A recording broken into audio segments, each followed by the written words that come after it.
For Australia, imported oil is literally the lifeblood of our nation.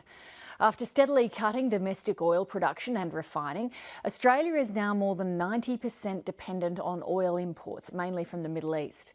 And those imports could be under threat, with the terrorist group Al-Qaeda urging its followers to attack or sabotage oil supplies to Western countries, including Australia. The group has targeted what it calls maritime choke points, like the Malacca Straits, through which more than half of Australia's oil is shipped. So how real is the threat, and what are we doing to combat it? Matt Peacock reports.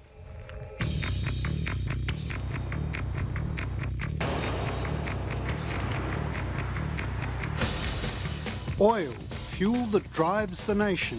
It runs our cars, drives our trucks, delivers our food, fuels our factories and flies our aeroplanes. 15 years ago, Australia imported 60% of its oil from overseas. Now it's 91%, and that has some experts very worried. If there's an interruption to the fuel supply chain coming in from overseas, after about a week we're going to run into serious problems. Without fuel, can't go to work, can't get to school, you can't get food. Imagine if everybody lost 50% of their fuel, what would happen to industry? What would happen to agriculture? What would happen to defence? So this can mutate into a very serious issue for us. More than half of Australia's fuel comes through the Straits of Hormuz to Singapore, and then through the narrow Straits of Malacca, an area already notorious for its piracy. But now a new threat has emerged. In its new magazine Resurgence, Al-Qaeda has urged jihadists to target the Achilles heel of Western economies, and it identifies the choke points ripe for attack. Highlighting the oil routes to Australia, it comments that US naval presence has increased in this area under the Obama administration. The chilling part of it was the words that they used of how vulnerable the global network of fuel supply is. The National Roads and Motoring Association once just worried about roads and cars. Now it's also lobbying over fuel security. They use words like geography has supplied the Mujahideen with a great opportunity. Now, you don't have to be a military specialist to work out what that might mean. It's been pretty obvious for a long time that if terrorists wanted to really affect Western nations, they'd go for the blood supply, the fuel supply. I think that report again is another reminder to us the world has changed. We can't assume the way these supply chains have worked in the past is going to continue. Not only has Australia's domestic oil production declined, but so too has the country's refining capacity, and with it, its ability to make specialist blends like aviation fuel locally.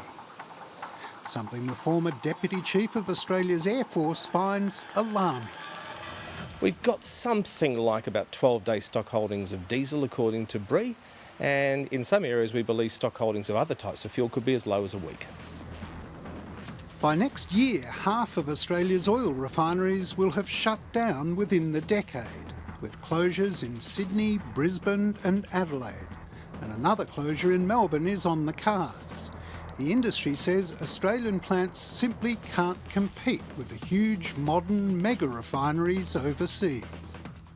They have changed the ball game for the Australian market. Their size and economies of scale have meant that they can refine fuel at a far more economic price than we can here in Australia.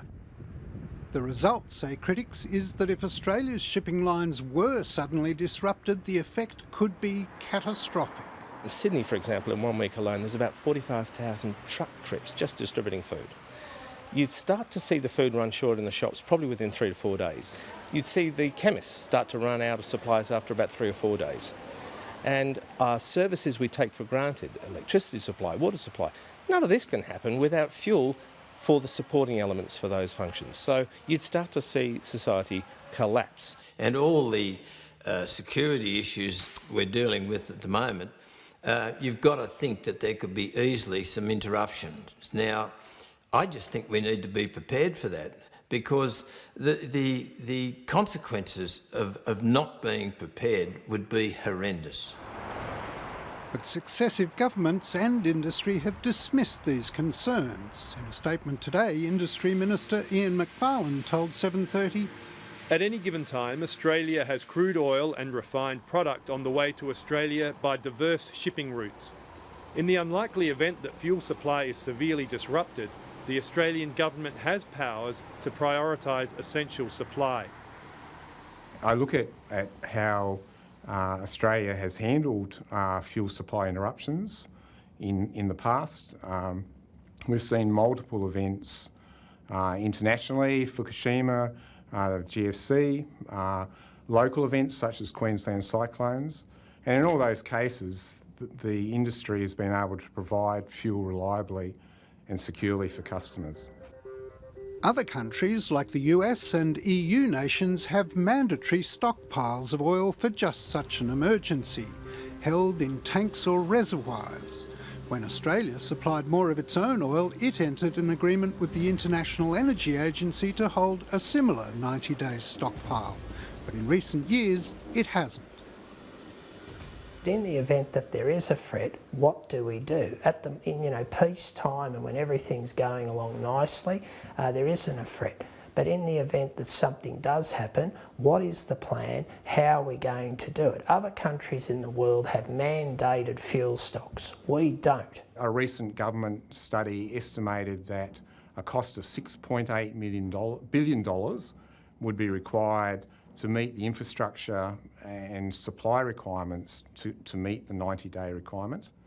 That cost has to be paid by someone, and in a transport fuel solution, in the end, the customer is going to pay for that. Last year, Independent Senator John Madigan launched a parliamentary inquiry into the country's fuel security, which has yet to report. But Al-Qaeda's latest threat has increased the concerns of many. When the proverbial hits the fan, you've got to have a plan in place or you're abdicating your responsibility to people and the nation as a whole. If the government does nothing, we will eventually end up with no refineries in this country, 100% import dependency, the lowest stocks that make economic sense to the fuel companies, and our risk level will be higher. One day we'll have a crisis, we'll suddenly wake up, but unfortunately it'll be too late.